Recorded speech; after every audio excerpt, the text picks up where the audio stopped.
Okay, we are live. Let me just confirm real quick. Loading.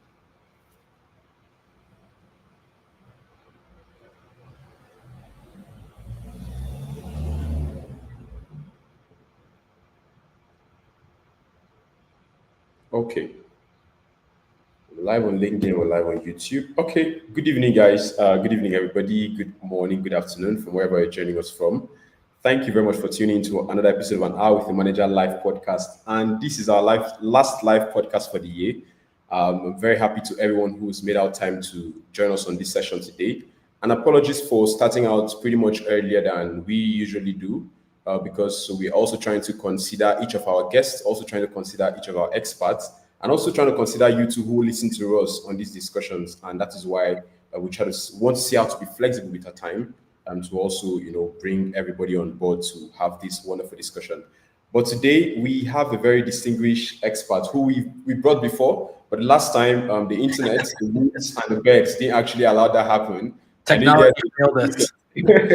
And technology also did its thing, right? So that conversation didn't really hold. And today again, we are bringing on board Mark Bennett to come share that very interesting conversation. And most importantly, I think this is the best time for us to talk about this. Let's get ourselves up speed for the new year. There's a whole lot going on. There's a whole lot going on in cryptocurrency space. There's a whole lot going on in the AI space. There's a whole lot going on in the workspace. There's a whole lot going on in the business space. But today, our guest is going to be able to help us break that down, and let's see how to have this very wonderful discussion for the next 1 hour, or depending on how it's going to go.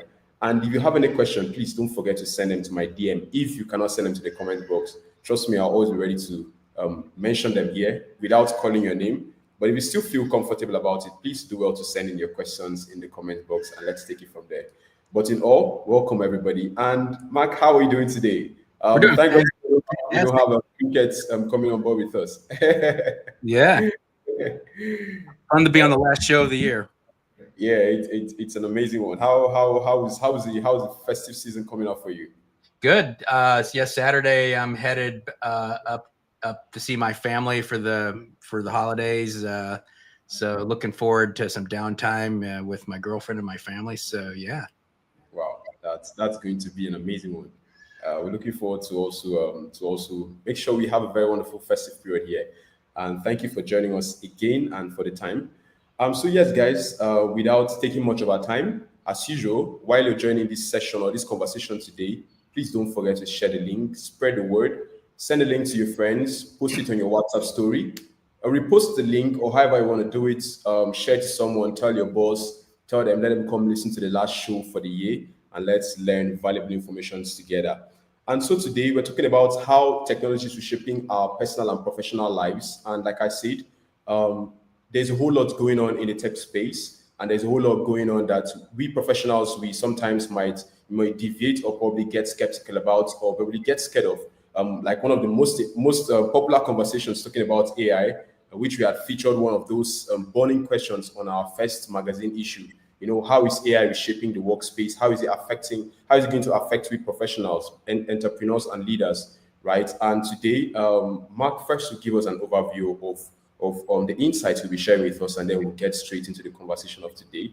Mark, I know the previous time you had some insights you already started up with, but without wasting much time to maybe go back to what we did last time, in your view of the plans of looking at what has happened between then and now, there's a whole lot that have taken place in less than a month, right? So how are you seeing technology planning in reshaping where professionals and businesses and probably life at large is going to look like?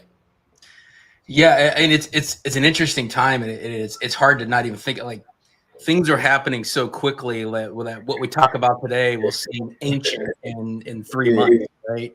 And of course, AI and generative AI is a huge element of that, but there's a lot of things that are going on in the world that I think I've always been somebody sort of focused on human sort of connectivity and how we bring groups of people together, whether it's personal or in business, right, and collaboration, right, and an interesting thing, of course, that's been talked about in the past is sort of global connectivity, right? So there's still close to 2.5 billion people around the planet that don't have regular sort of internet access, right?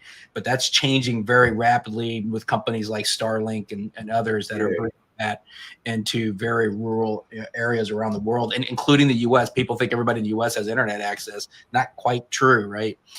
And I think what's that combined with some other advances in sort of decentralized sort of technologies, and this inherently takes us into talking about things like blockchain, right, and cryptocurrencies. But that's really just one flavor of that. I think there's a whole system of decentralized sort of finance that's coming that is going to allow close to 3 billion people today that can't actively participate in the global economy.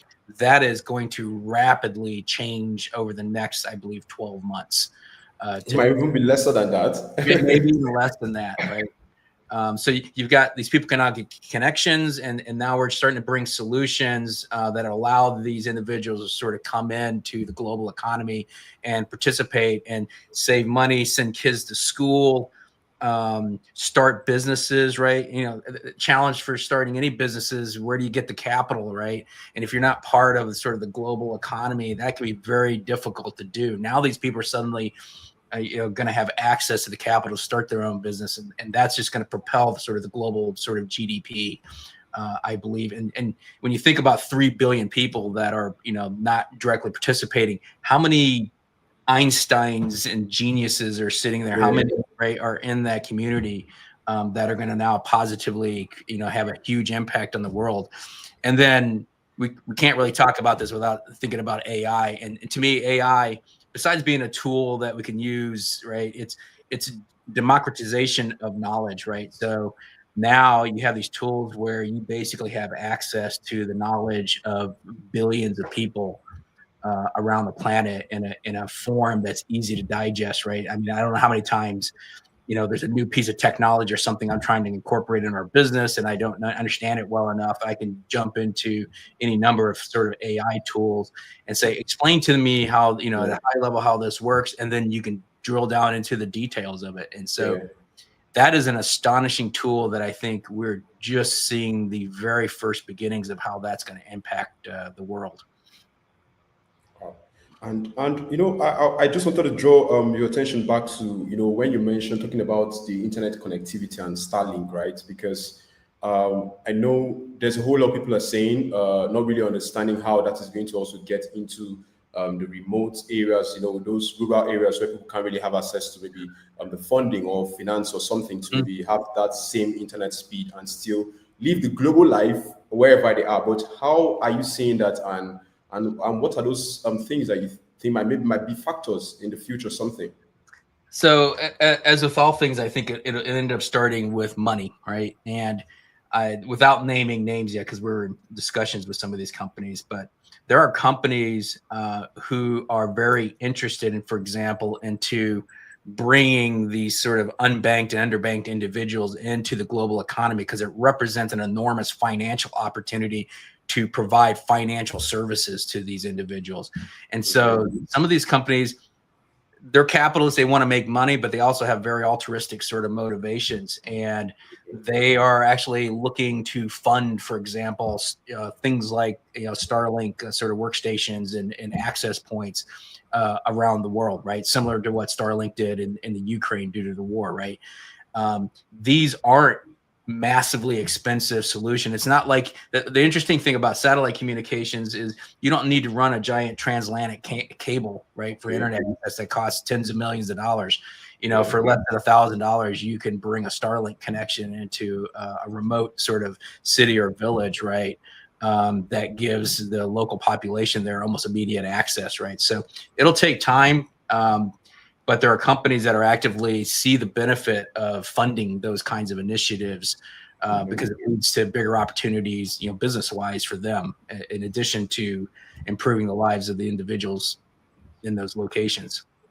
But do you think maybe something like people saying, there's going to be like an adverse effect, bringing a satellite, not really understanding that awareness of not really understanding how this thing is going to how the whole styling process is going to work for them. Yes, investors are going to make some money out of it though, but what are these other threats that maybe people are considering that if we can clearly make it understandable for the reasons why globally we also have to benefit from this process, like what you've mentioned right now. And if you have to look at passing internet cables, that's a whole lot of money to spend at that very point in time. But just putting off this thing on the air can easily get people using very good quality internet from wherever they are, not respective of their location. Yeah, I mean, technology is an interesting thing because technology is a tool, and it could be a double-edged sword, right? And so there's always positives and negatives that come out of introducing technology into any location or even around the world, right? AI is a good example of that. AI is going to disrupt certain jobs in industries, right? While it builds new jobs in other industries around it. So I talk about technology like at a micro level, it can be very disruptive to individuals and in people's lives, while at the same time on a macro level, it's improving, the overall sort of world. And you have to factor those things in there. And let's face it, as much as there are, I think most businesses around the world intend to do good, there are some that are all about the bottom line and making a dollar, and will take advantage of these situations. And less sophisticated entrepreneurs who are new to finance and raising capital and those kinds of things. So it's an interesting it's why like the combination of connectivity combined with tools like generative AI that allow entrepreneurs to learn very quickly. Like a common thing I will tell young sort of entrepreneurs who are raising capital that aren't sure how they should go about do that, or what's fair. I mean, it's insane. You can take, for example, a term sheet that you're using to raise capital that an investor has provided you. You can put that into a chat GPT with some basic information about your business and ask it the question, what's good and what's bad about this opportunity, right? About this investment deal? What's unusual about it, right? So the tools are out there. I think educating people how to use those tools to avoid being taken advantage, in this coming world is going to be important. But the good, like I said, the good thing is the tools are there. Okay, majorly, like you've mentioned, the tools itself are not going to use themselves. We are going to be the ones using the tools. Right. And I still feel even when all of these tools are being made available, we still need that human connectivity, like you mentioned, for this to work. But on the other way around, do you still think in terms of finance, like you've mentioned, this is really going to be like a very good investment process, like you've mentioned, maybe for some investors who are still looking to that, because having to get into internet is not really, it's not like a conventional e-commerce business or maybe manufacturing business where anybody can just go into.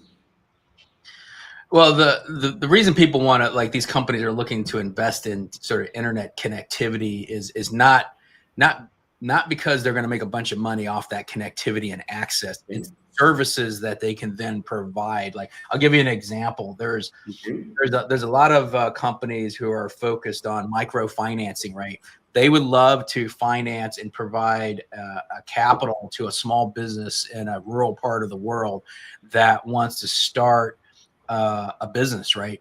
Because when you think about you're an investor and you're making a money and you want the maximum return on it, you can invest in places that are well established, but your return is going to be much smaller than if you invest in some place that is a green field, right? That's wide open, right, for growth and opportunities. So these companies are going to invest and want to invest, and even that's why Starlink is doing it, right? They're not investing it because they're going to make a lot of money off the connectivity itself.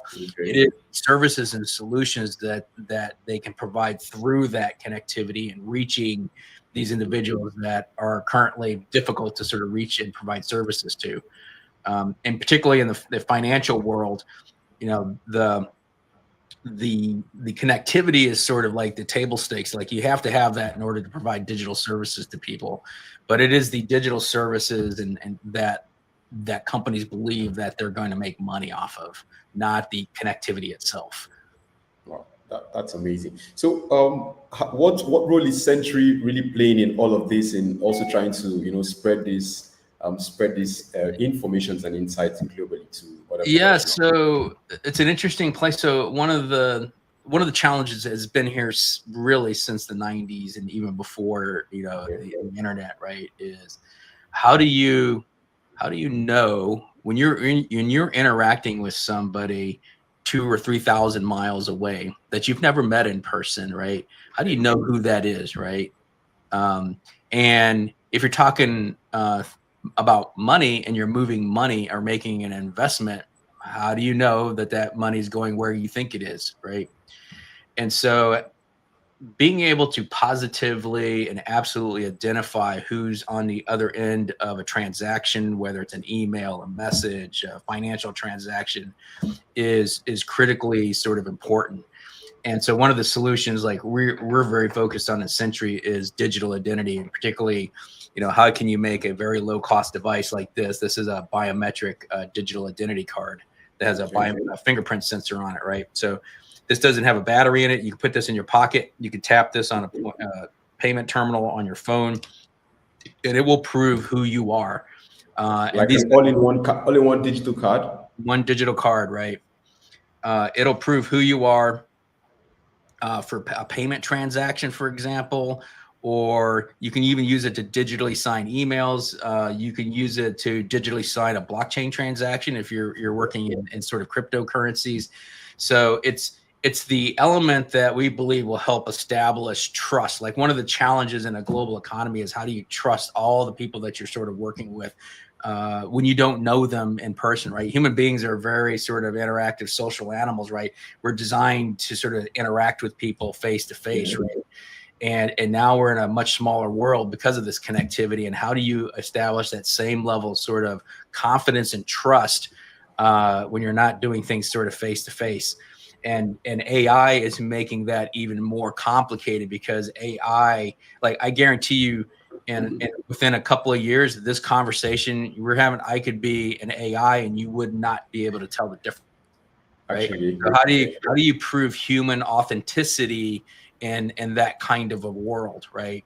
Whether it's a social interaction or a business transaction. So absolute proof of identity involved in a transaction in a digital world is absolutely critical uh, to trust.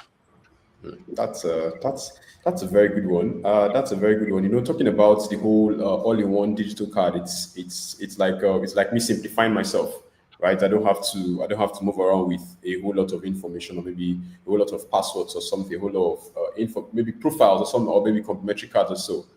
But working with that very process can make it all simple. But I want to understand this. In the whole role technology is playing, like you mentioned, the stuff Sentry is doing.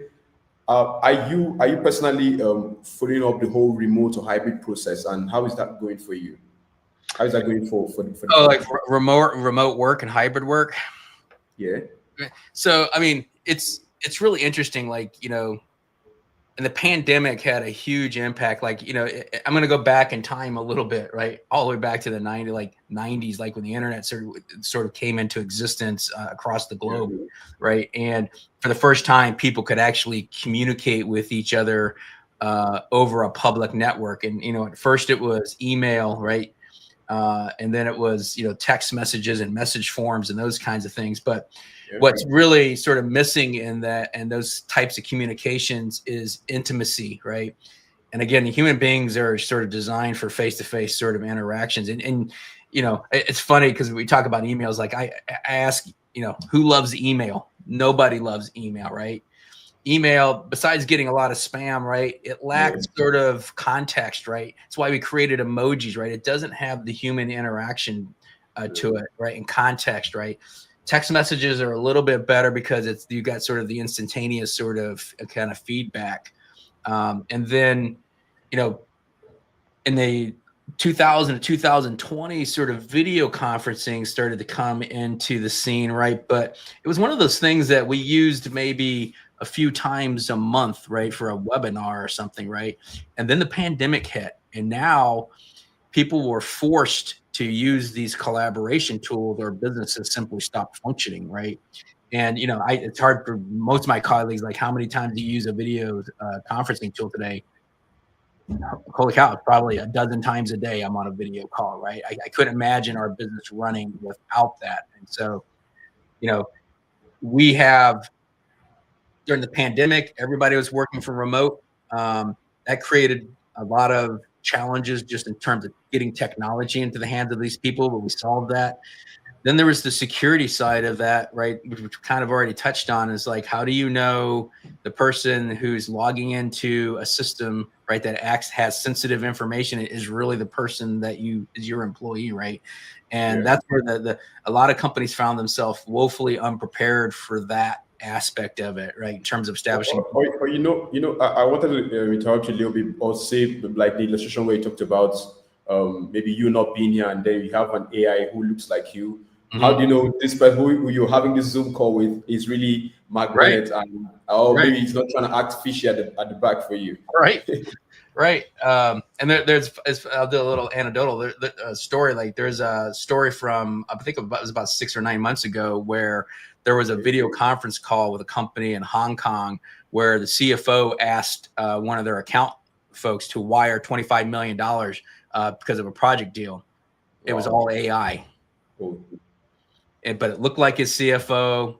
It was a short meeting, right? So not long enough for the guy to think there was something strange for it. And he wired $25 million to some fraudster. Hey, right? On a conference call. Yeah, on a Zoom conference call, I think it was. But so and that was more than a year ago, I think. And so the technology has already significantly improved from there. So the interesting thing is we have the tools and technologies to solve this problem. For example, like this video stream that we're doing here could be digitally signed by our biometric, so that every frame of the video can be proven to be authentically us and not an AI. Humans.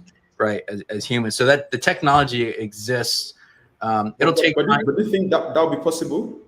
Very possible. Like like devices like this and others, right, where I could start a video stream, right, with my biometrics, and I tap it on the computer or my phone, right, and that video stream is now digitally signed with my biometrics, right? Oh, okay. Right.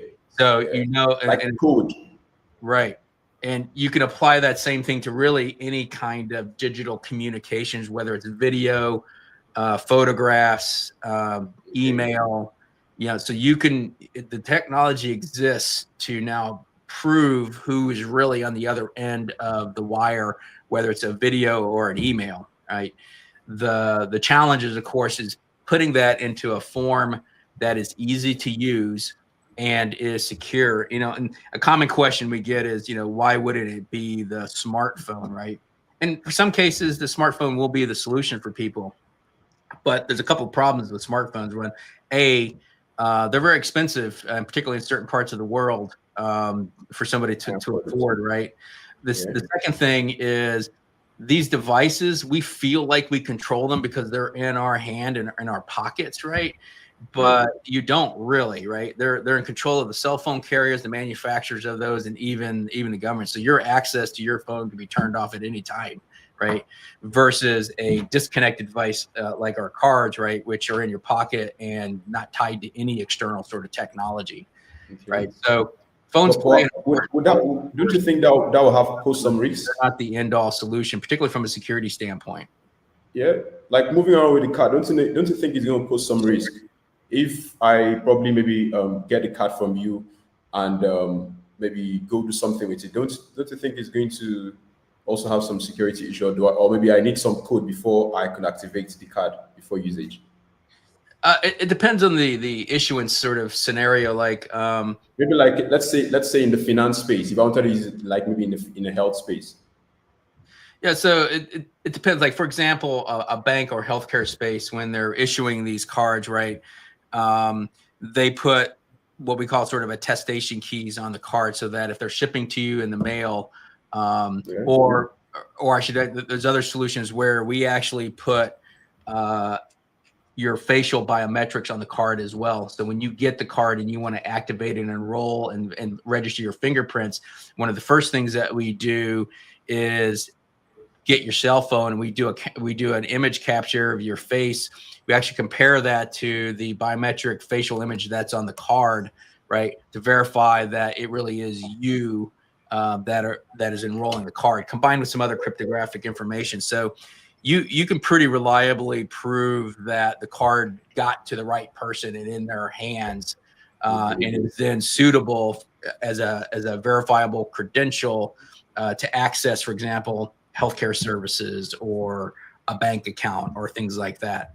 And in a lot of parts of the world, that's also combined with things like know your customer, KYC, right? Yeah. Where as part of the enrollment process, we also take pictures of things like your driver's licenses or other passports, and those are verified real time with the back end sort of government systems to verify that that's really you that is enrolling that card. So there's a variety of ways of sort of protecting the sort of authenticity of the card and who's actually using it and enrolling it for the first time.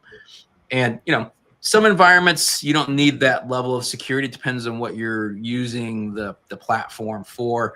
But particularly when it comes to things like healthcare or government services, or payment transactions, knowing for certain who is actually using those devices or using the card, for example, is critical.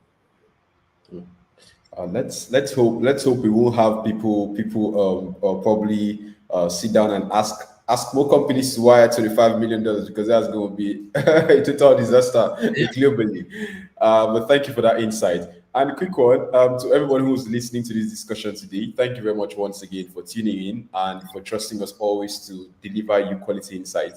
And so while you're joining again, please do also share the link, spread the word, ask you questions. If you have any questions, send them to the comment box, either on YouTube or on LinkedIn or on Facebook. We are live on those platforms. Join us in there. Let's have these discussions. And most importantly, I forgot to mention, if you're in South Africa, right, anywhere in South Africa or maybe Joburg, and you'd love to have a physical copy of our magazine, this is our first issue. So please just let me know, and then I would probably send an issue to your office or something, maybe to your destination, wherever you are. Just send us a DM, and then we are going to follow up on that. But nevertheless, thank you very much for always tuning in, and let's get back to our discussion today. And thank you very much, Mark, again for those insights and for helping us understand that the future is bright. It means we shouldn't be very scared anymore, because trying to understand. Most importantly, one thing to build the technology, but if you're not able to understand the security part of it, then that is where it becomes a very big problem. Because I know, yes, there are trial errors. It can fail sometimes. But at least the times you should fail should be less than the times where it gets should be less. At least you always have good results in all that you're doing, and I'm sure Sentry is always doing much of that to deliver good value in all. Yeah, thank you very much for that again. So we just want to quickly get into the conversation of talking about the professionals themselves, because we've looked at how each of these internet processes, maybe like Starlink, we've talked about AI a little bit and remote work, and see how this is playing out for the next future. But how do you think professionals are really looking at the fast pace of technology? Because I know you might probably come across people who, maybe someone asking you, hey, what's going to happen in the next future? How is it going to look like for me? Because for me personally, I've had most of those questions more than what direction is technology going to? I'm a professional. What am I going to do? Oh, I'm in this space. How am I going to do with this? And structures. Yeah, 10 years ago, it would not have been that difficult to sort of predict what the next 10 years was going to. But AI is something new, that a new type of technology that humans have never invented before, right? There's lots of technological advancements all the way back to the printing press, right? But these were sort of improvements that had huge impacts on the world, but they're pretty linear, right? Printing presses, global manufacturing, industrial revolutions. AI is one of the first tools, the first tool that we've ever invented that is capable of independent self-improvement, right? So it is a technology that's going to change the world, not just exponentially, but double exponential, right? Because its ability to sort of self-improve itself. And it's not completely there yet. It still requires sort of human interaction. But anybody who's like trying to predict like what the next 5 years are going to look like is fooling you, right? Because I don't think they can scarcely imagine what's coming, right, out of these kinds of tools.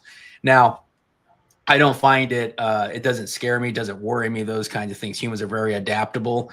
What I tell people, particularly about AI, because that's what everybody thinks about, and that's probably what's going to have the most impact on humankind, probably for the next 100 years, is if you're not using it, that's when you're going to be in trouble. Like I have brand strategists and content writers that I work with, right?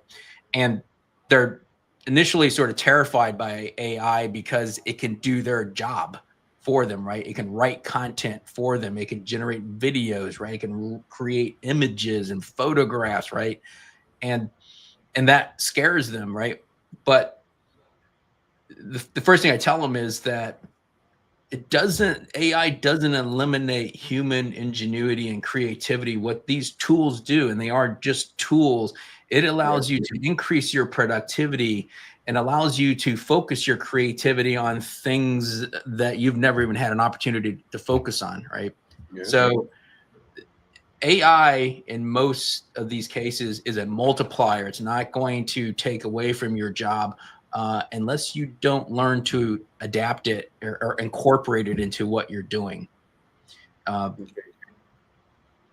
Okay. Thank you for that insight because as much as possible, we always want people to understand what is going on because I think I had a discussion with an HR sometime 2 months ago or so.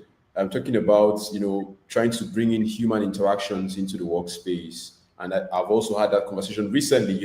Talking about with over time would still experience that shift where we still need to be with ourselves. We always need to have that chill time, even though we are already getting used to working from home thanks to COVID. Though even though it was negative and positive, but at least it made this shift, and we realized that from home you can still do more of those stuff you're doing from you could have done at work. And right. yeah. Right. And let's talk a little bit about sort of the negative side or the downside of remote work and those and the tools that we're now using that are so easy. It's so easy to stay at home in your pajamas and work at the kitchen table, right? But one of the things that I've observed as long as I've been a leader and a manager in organizations and building teams is that the high performance teams are very difficult to build if the team members are only remote. It is very difficult to build sort of the trust and intimacy that you see in high performance teams when they only know each other over a phone call or email or even video. And so that's why you see a push from a lot of enterprises to move not to just a pure remote work environment, but to a hybrid environment where team members do occasionally get together in person. And this shows up predominantly when there's a challenge or a problem that a team's trying to solve. When everything is going great, people can work from remote and everything is fine and dandy. The moment something goes wrong or there's a really significant issue that they need to challenge, they don't have the relationships and to challenge each other and push each other or even have debates without those debates being sort of misunderstood or misconstrued. So face-to-face sort of interactions, I think, are still very critical for a lot of teams. Unless you're individual sort of contributors. The analogy I like to think about is like an orchestra, right?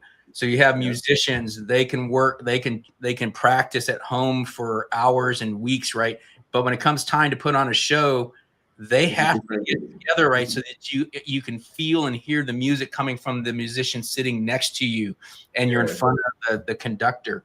At some point, to build really high performance teams, right, that can really change the world, you have to get people physically together at times. It's very difficult if you don't do that occasionally. That doesn't mean people need to all move back to work, in my opinion, and physically be in the office. But these tools and the things that we're doing don't eliminate the need for humans to be able to interact face to face.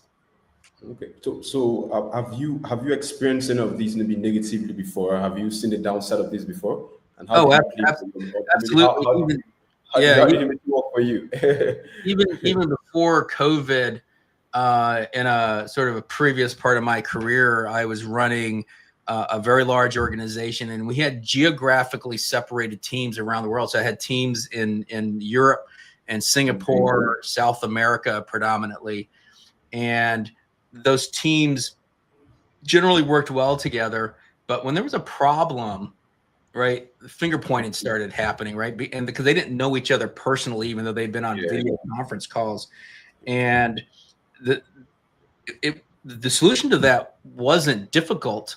It was a little expensive, and I had to convince the organization it was worth the money. But we started doing team exchanges where we would take two or three people from the team down in Argentina, and we would bring them to Europe, and we'd take the guys in Europe and we'd send them to the US and or to Singapore. Like, we started making sure that at least on a quarterly basis, those teams had Wow. the chance, some of them, to interact with each other to build personal relationships. I mean, it's one thing to work, but it's an interesting sort of dynamic that develops when those same team members go out and have a beer, right, or go have dinner together, right? They Yeah. build a different type of a relationship that Yeah. becomes very important when they're trying to address significant challenges. And it's a difficult thing a lot of times for large enterprises, especially international organizations, when you're talking about international travel and the expenses associated with that. But the investment, it turns out to be well worth it in terms of productivity and performance of the team. And if you're a smaller organization, right, there's almost no excuse to not do that periodically and get your people together to celebrate successes, to talk through problems, and just build relationships, right? And do have teams do things together. It's back to some like back in the 80s, right? Basic concepts like team building, right? How do you build high performance teams? And it's more than just work, right? Thank you for sharing that. Looks like you just spoke my mind because I'm talking about the small teams because yeah, I know the big corporations might have big budgets, but the small teams might still be having some challenges trying to get themselves together. But like you said, and yeah, like the future is moving, we still need that human touch. We still need that human connections in one way or the other. But away from the remote work, let's talk a little bit about blockchain, right? Let's Mhm. let's talk about finance because I know there's a lot going on there that a lot of people are asking questions and being skeptical about. We are hearing payments process might probably be changing soon, and not going from hard currency because people are beginning to feel currency. What do you call it? Comfortable in just doing digital transactions, right? It makes things very simple and makes things very easy. But in your own space, how do you see blockchain and what do you think that is going to how do you think that's going to affect businesses and the future of work probably? So I think the thing that's going to have the most profound effect on global finance and even in local governments are something as simple. I say simple. It's taken a long time for these things to come into existence, but things like stable coins, right? Like Tether or Circle, and there's several others out there. That those are the two most prominent, with Tether being the biggest. These are the challenge with sort of blockchain technology and cryptocurrencies in general is that the liquidity and the fluctuation, the volatility of cryptocurrencies in general make them unsuitable for anything but speculative sort of trading, right? Um, uh, Bitcoin is starting to change because of regulation changes around the world, but particularly in the U.S., where you're now at ETFs. And options are coming soon. So you have mainstream investment coming into those that is stabilizing the price. And those markets now behave like more like traditional sort of security markets. Um, but it's still pretty fluctuates wildly. Like I wouldn't want to use Bitcoin, for example, to buy a cup of coffee at the local coffee shop, right? It moves too much. But a nice sort of bridge between sort of that new world and the old world are stable coins, right, which are pegged to local currencies. Okay. Typically the US dollar. in those cases. So now you have the benefits of a blockchain technology that allows you near instantaneous remittance without banks and clearinghouses that add huge amounts of cost and inefficiency to that. But it's combined now with something that people are comfortable with and believe is stable, right? That if I give you $1 and Tether, right, 2 weeks from now or 2 months from now or 2 years from now, it'll still be worth $1, right? Yeah. You can't say that about most cryptocurrencies or big. No, you won't say that about that. So in terms of having a functioning global economy that can ride and leverage the benefits of decentralized finance running on things like blockchain, you have to have something like these stable coins in order for that to be practical in sort of the near to midterm, right? Probably for the next 100 years, probably. Because countries aren't going to just eliminate fiat overnight, right? It's and governments, their ability to have some effect and control monetary policy, right, is very important, right? Even if they do things we don't always like during COVID, all the governments were like printing money like it was going out of style, and then everybody's surprised by inflation, right? And so, but whether governments went too far or not, it's a different question on it. But the government's ability to affect monetary policy is important to make sure that the economies of the local governments and countries remain stable. But on the other hand, there's an inherent distrust of banking systems around the world, and there's some really interesting books out there about the history of banking in the world. And if anybody who reads it will be astonished at how it actually works. And most banks around the world, if they have $1 million, they have to keep a small percentage in reserve, but the rest of it they invest, right? Yeah. And during COVID, a lot of countries, the amount of reserves that they told banks you have to keep in the bank went to zero. Yeah, went to zero. It went to zero, right?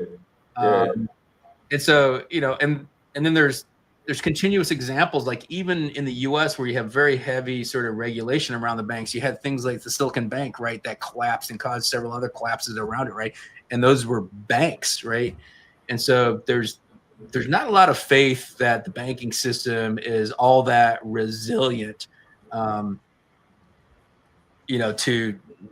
to abuse and misuse, despite all the sort of governance and sort of oversight that there is. So there's a big desire to move to something like a blockchain that really kind of pushes the banks out of the equation where it makes sense, right? I'm not saying banks are a bad thing and we need them, right? But there are elements of I would rather have some of my assets in something that I directly control, and I'm not wondering what the bank did with my money and whether it's invested or being tracked and managed properly, right? And that's where blockchain technology gives individuals sort of self-sovereignty over their finances and their assets, independent of what banks and governments do. And you look at, we're fortunate to live in some parts of the world that have fairly stable governments, but you look at other parts of the world where the governments aren't very stable at all. And, the money that your life savings that you have in the bank today could be gone tomorrow, right? And so in those parts of the world, having an alternative financial network that you can put your life savings and resources into is important to having to feel safe, right, in your future.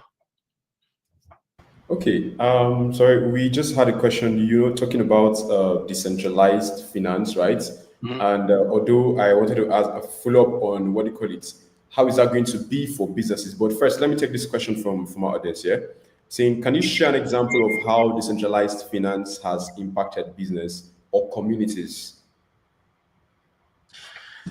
Yeah, the reality is that it hasn't impacted businesses all that much yet, because one of the challenges is for a business is if somebody pays me, even if it's in a stable coin, right, or some other cryptocurrency asset, I have suppliers that I need to fundamentally buy resources in, and I have to pay in local currency, right? And so how you need everybody sort of participating in that ecosystem, right, to make it really work. Now, what's so there's the individuals that are sort of one leg of the stool. There's employers that are another leg of the stool, and then sort of the where you spend your money, the merchants, whether it's paying a mortgage or buying a cup of coffee, is the other leg of the stool. And you need all of those people to sort of participate.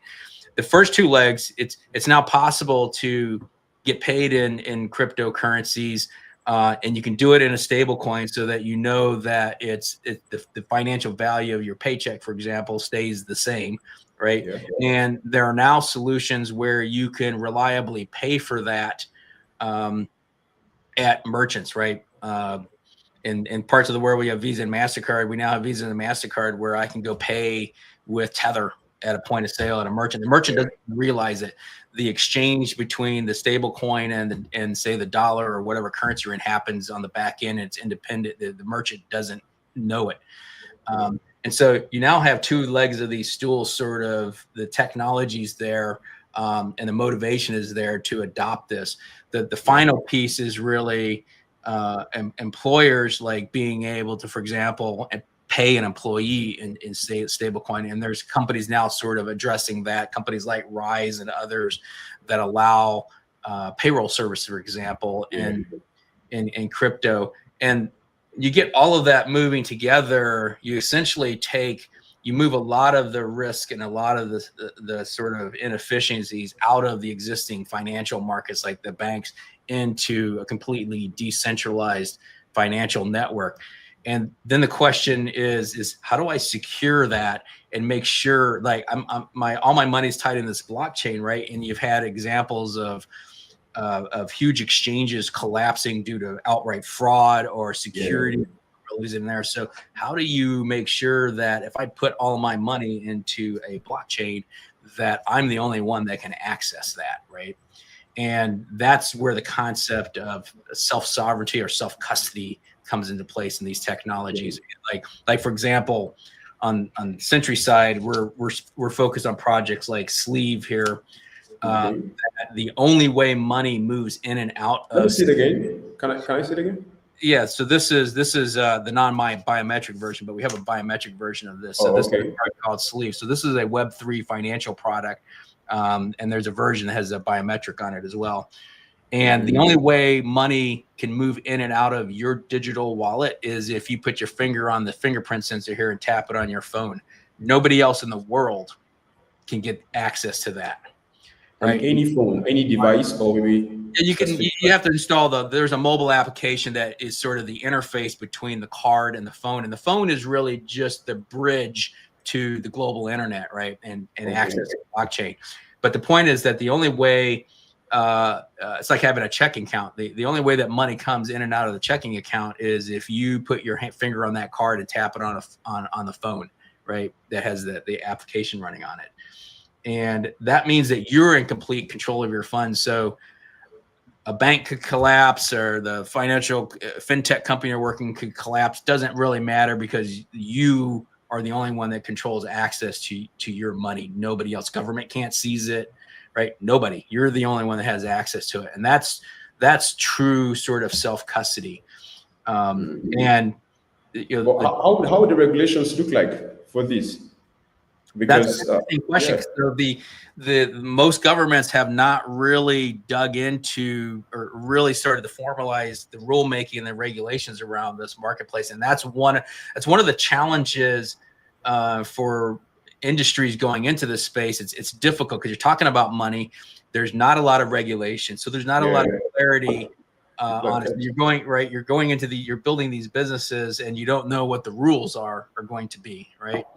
But one thing that is pretty clear is that when you put the user in complete control, the regulators don't have a lot of concerns, right? If it's only you, the end user, who controls access to that money, right? And you can prove that, right? The regulators have much less concern. The regulators' concerns then move to more things like anti-money laundering, things like that, KYC.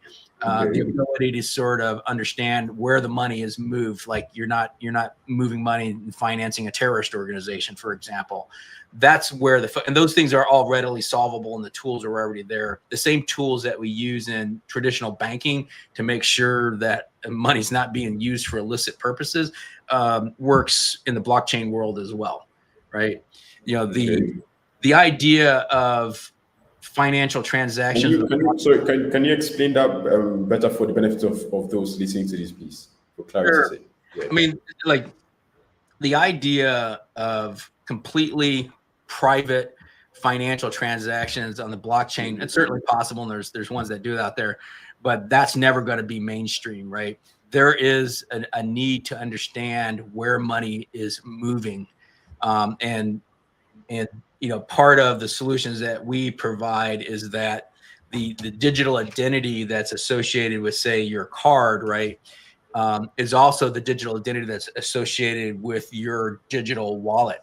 And with that connection, if you're taking money and using it for illicit purposes, the law enforcement will be able to track it, right, and track it back to you because it's tied to your digital identity. Same as in traditional banking, right? When you open up a bank account, right, the bank gets all your information, gets your government ID, it records all the information about you, so they know that any funds that move in and out of that account are tied to you. And any successful sort of decentralized finance system is going to have elements of that, or regulators around the world will in fact block it or stop it, right? And that's a necessary fact of financial systems, right? Otherwise, you will have issues with illicit use of cryptocurrencies, as there is already. You know, it's funny, people talk about, there's a lot of sort of naysayers around cryptocurrencies that talk about its illicit use, right? And there is some. But when you look at the percentage of cryptocurrencies used for illicit use, it's a fraction of what people are doing with, you know, bags full of dollars, fiat, right? And so it's really not that big of an issue. Now, as we move more to decentralized sort of currencies, right, whether it's stablecoin or something else, you know, that fraud will naturally move to those markets, right, and those venues, which is why you need to have solutions to protect against, you know, fraud and misuse of those networks. And again, the tools already exist. They're the same tools that you use in traditional banking. So it's not a problem that, you know, that we have to invent a new solution to. They already exist. Okay. Thank you for that clarity. But you know, looking at crypto or blockchain itself, I know people behind whatever is going on, you might not really see how the whole connections and interactions and the whole thing is going on. And like myself, will be asking questions: how do we keep ourselves secure and trusting that if I probably had what do you call it, I had cash stored as a business, or an individual had cash stored on crypto, right? And how do you trace? You know, like on the bank, if for example you make a transfer from the bank, it is easy to trace, right? At least you're able to trace that transaction and know where it came from. So do you think crypto is going up to that space where that whole process can be very open for people to really track and trace these transactions, instead of maybe like through those blockchain codes and the rest? Yeah. So the link that's necessary in order to trace a payment that occurs on the blockchain, right, is the link between the wallet address, which is what they call your public key or your public address, right? And you got Bitcoin, you want somebody to send you some Bitcoin, right? And you give them that's the address, right? It's public, right? You have to tie that public address to somebody's identity, right? Just like a bank would, right? And so you need that service to exist in order to satisfy the regulators and make this sort of a legitimate, useful financial network. And like in Sentry's case, that is one of the tools we're providing, right, is the link between that wallet address and the absolute identity of the individual, right? Now that identity isn't public because it's got to be requested, right? Law enforcement would have to ask for it and those kinds of things, right? But because what all the public sees is there's a wallet address, which is just a giant number, and you can see all the transactions on it, but they don't know who those transactions are to or from or who's associated with it. But there is a source of record that says that wallet is owned by Mark Bennett. And if law enforcement believes money was used out of that illicitly, right, law enforcement can come back and get the digital identity that's associated with that and go, hey, Mark, we need to have a chit chat, right? Because you think you did something naughty here with this money, right? Or you're trying to evade taxes or whatever, right? So the connection between the digital wallet and somebody's identity is critical in terms of creating a financial network that will be viable in a sort of a regulated world. Okay, so in your own view, how would you advise businesses and probably individuals to also look at this for the coming years? Because in as much as we try to run away from it, like let's say take for instance Bitcoin, who knew Bitcoin was going to exceed 100K plus? But in less than no time, it hit that volatility. Yes, it was very fast, but yes, it happened and it happened, and everybody's trying to understand, everybody's trying to run in, and some people are trying to get in, and trying to get in late, you might probably lose out something. But what would you advise businesses do at this point and looking at the year to come? It's a risk thing. Like the Bitcoin's at over $100,000. It's probably going to stay over, but it could be $60,000 10 days from now or 6 months from now. Yeah. Right? So it is still a volatile sort of asset, like a stock, right, in a company. And I think businesses that want to use it as a store of value or as an investment vehicle and put I think that makes sense, right? As long as you're not putting everything in there, right? I do believe in the long term, Bitcoin will continue to appreciate in value, much as it already has. I mean, it massively exceeds, for example, the U.S. S&P index, right? It's outperformed pretty much any sort of investment that you can, either legitimate investment, realistic investment that you could probably think of. So I think as an investment vehicle, still makes sense. As a like Bitcoin as a solution for currency payments, not very practical yet. And I know countries like El Salvador now support Bitcoin transactions for payment, but that's still a bit crazy, right? Because if you're a merchant and you accept a Bitcoin that's worth $10 and tomorrow it's worth $8 and your business runs on a 2 or 3% margin, right? You just lost money, and so that's difficult. But when you start thinking about stable coins, right, like Tether as an example, now you can reliably accept money. You can accept that. You can easily convert that to local currency. You can use it to buy coffee beans if you're a coffee shop, right? So you can start to use that, and eventually you could even pay your employees in that, right? And you can start to eliminate some of your dependencies on sort of the existing sort of financial institutions that charge a lot. For example, if you're using a credit card, most merchants are paying close to a 3% interchange fee on that, right? Eventually, you can imagine that those savings, the merchant can hold it or pass it on to the consumers. And when you look at our financial systems and payments and the charges that merchants pay for, well, ultimately the consumer pays for it, right? When you look at that as a percentage of global transactions, it's in the trillions upon trillions of dollars, right? It's more than the GDP of most countries, right? Imagine taking $1 trillion a year and putting that back into the global economy, right? And what impact would that have on the world in terms of the people's abilities to start businesses and whatever, right? It's an enormous sort of benefit.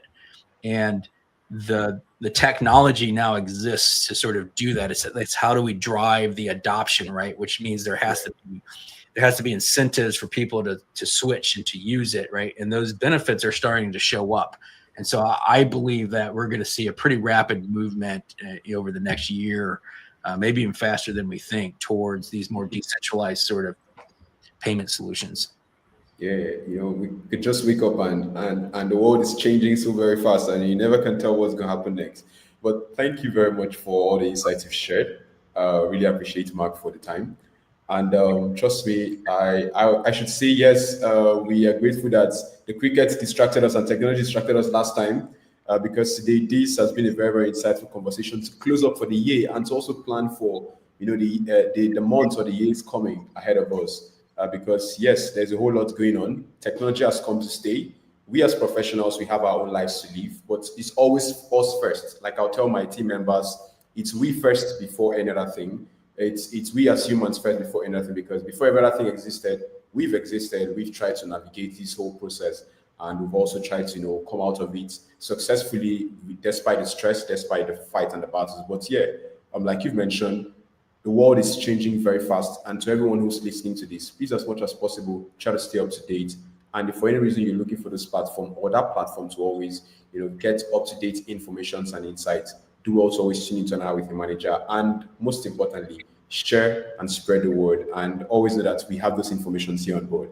But before we close up on this conversation today, I just want to ask, for the year 2025 and beyond, what do you think it's going to be that's one thing you've really spotted out and say, oh, this is definitely going to happen, and this is how things are going to look forward to, and this is what people should also to see to help them professionally or maybe in their business space for their own growth.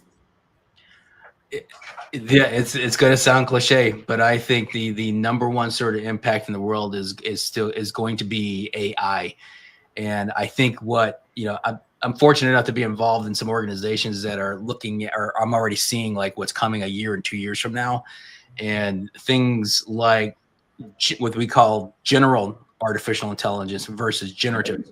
General artificial intelligence is AI that it's a debatable concept, but it's close enough. It's close enough to consciousness that we can't tell the difference, right? So this is where we're going to have AIs that are collective. How do you mean that, please? How do you mean that? So today, generative AI is a predictive model for the most part, right? We type in something and it's predicting it. Yeah. But we're rapidly advancing to something that is truly intelligent and I would dare say, like, we don't really even have a good definition of consciousness, right? What it means to be self-aware and conscious. But I would tell people that if an AI is simulating consciousness to the point where human beings can't tell the difference between that and the real thing, then it might as well just be the real thing. So I believe we're on the verge within sort of 3 to 5 years of having AI that are actually self-aware, right? And smarter than the collective human race, right? And some people that terrifies. It doesn't terrify me at all, right? I was talking to one of the fathers of AI, right? And he said, at the end of the day, we could just unplug it, right? Which is true. This is not where they're expanding. It's too much. You just Ooh, that's scary. Unplug it, right? So, yeah. But I think that is what's coming, and I think people. There's a general mantra in some of the organizations I'm a part of, like, if companies and businesses and professionals aren't thinking about how they can leverage tools like AI to improve their customer experience, to improve their productivity, to improve their knowledge and experience, then they're going to lose, right? So these are things that people absolutely need to use. I use AI tools probably 20, 30 times a day, right? And I still encounter professionals that are software engineers and otherwise that barely touch it. They're going to become dinosaurs very quickly if they don't internalize and start using these kinds of technologies. So, what I always tell young entrepreneurs and young people in general is, like, you need to stay curious, right? Always be learning about what's in the world now and what's coming, right? And that's how you stay ahead. Thank you very much. And thank you for also sharing the insights from Sentry. And we're looking forward to seeing the amazing stuff Sentry will be doing moving forward. And if you also, while listening to this, you want to connect with Mark Bennett, please do want to send him a connection on LinkedIn. Yeah, there's a whole lot going on the space there. You can see his name at the downsplit there. There's a whole lot going on in Sentry. There's a whole lot going on in the future of finance. There's a whole lot going on in the future of business. And we all need each other, right? And that's why we have this conversation. I always say, we have this conversation so that we can give you access to experts like this to also, help you navigate your career, navigate your business, and make things easy for you. Trust me, if probably I have a consultant who can help me start something right now, why won't I have to pay the money to just get that business up and running rather than going to go start from scratch? Meanwhile, he or she would have that global insight and help you cut off those stress of starting and thinking of how to get into a new market, what to do and what not to do. So please, guys, at every point in time you need those professional insights and advice, please do also tune in to us, reach out to us, and we'll always be here for you. Thank you very much, Mark, for spending the past 1 hour with us. And I know you're already preparing for the Christmas holiday. And very, very soon we'll have to maybe sit down there to celebrate the Christmas while we talk on our podcast. Let's see how that will work. But for now, we appreciate the time we spent and we're looking forward to more insights. And yeah, I forgot to mention, Mark is also going to be contributing to our next magazine issue. So be on the lookout for that. It's going to be a very interesting one. So you can as well get a copy and have get yourself updated, most importantly, because things are fast changing and you never can tell what's going to happen tomorrow. But in all, thank you very much, everybody, for the time. And we look forward to see you guys next year, January. So we'll say Merry Christmas and Happy New Year in advance. And let's see how that will happen. Thank you very much, Mark. Great. Thanks, Uban. Yeah. Bye. All right. Bye, everybody.